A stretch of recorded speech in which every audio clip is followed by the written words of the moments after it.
तो जय जवाहर संगवारी हो। आज है हमारे बड़े भैया भाभी के बेबी सोवर है ना, तो जावत हन तैयार हो भाई जी है। अभी वो घर जाने वाला है। काबर पूरा फैमिली हमारे विंचे है और जो भी सगा सोदर आए सब वो जन वीडियो में बिजी है। तो ये मतलब बुलावा भेजे मोल जा बुला ऐसे करके फिर बुलाए बार कहते हैं आज अभी समरा थे थोड़ा मेकअप वेकअप करा, थोड़ा ठीक ठाक लगना चाहिए ना। यादगार चला थे संगवारी हो। खाना की तैयारी देख सकते हो, इधर रोटी बनाते पूड़ी बनाते पूड़ी बेला थे। ये देखो यहाँ पे निकला पूड़ी है गोफ्फा गोफ्फा।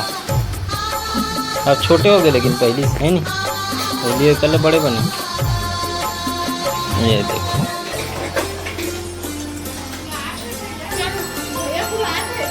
है कौन भैया बुला बता क्या हो फूटा तो कैसे काट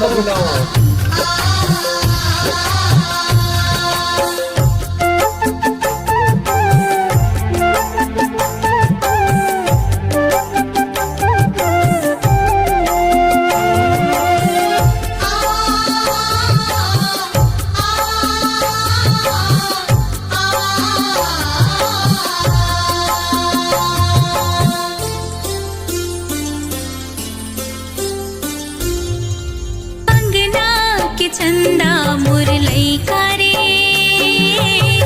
तोला पापा के मैं झुरावो सपना लेते हाँ जब जागे रे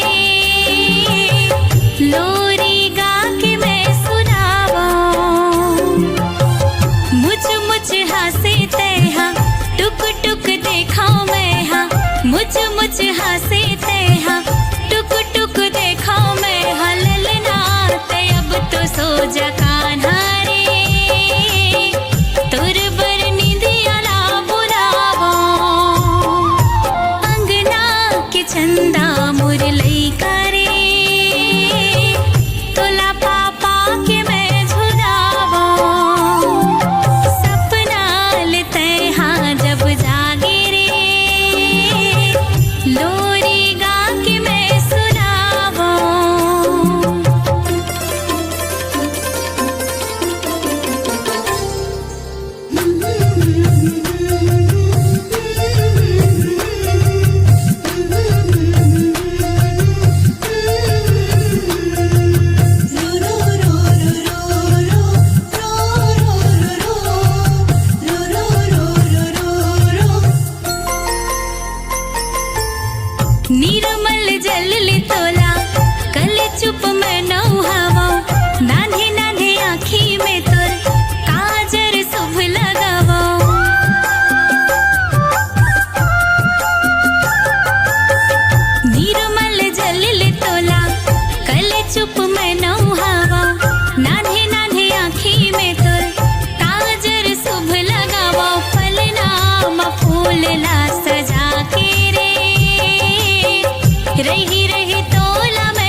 टुक टुक देखा मैं हाँ मुझ मुझ हंसी ते हाँ टुक टुक देखा मैं हाँ ललना ते अब तो सो जा कान्हा रे तुर बर नींदिया ना बुलावा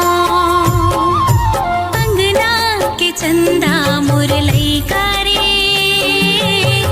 तोला पापा के मैं झुलावा सपना लेते हाँ जब जागे रे लोरी गा के मैं सुनावा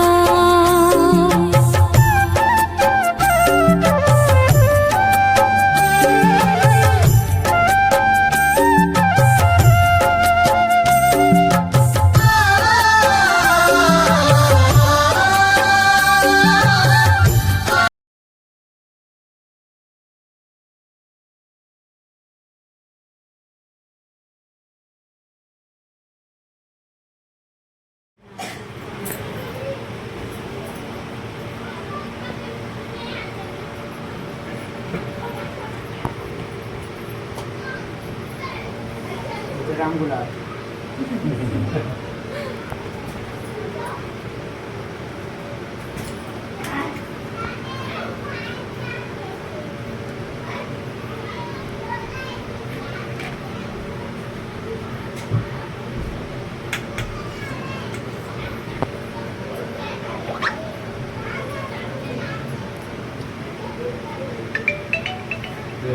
पाणी पिया हूँ कदा का पंकज ला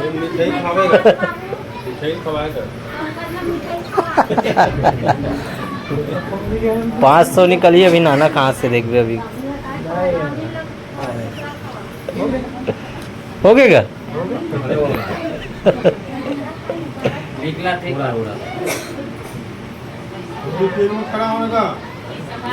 रुकना रुकना वो पैसा निकालन देखना ले निकाल ले पहले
और एक कटोरी बचत तेल पंखा ला पिया दे अब।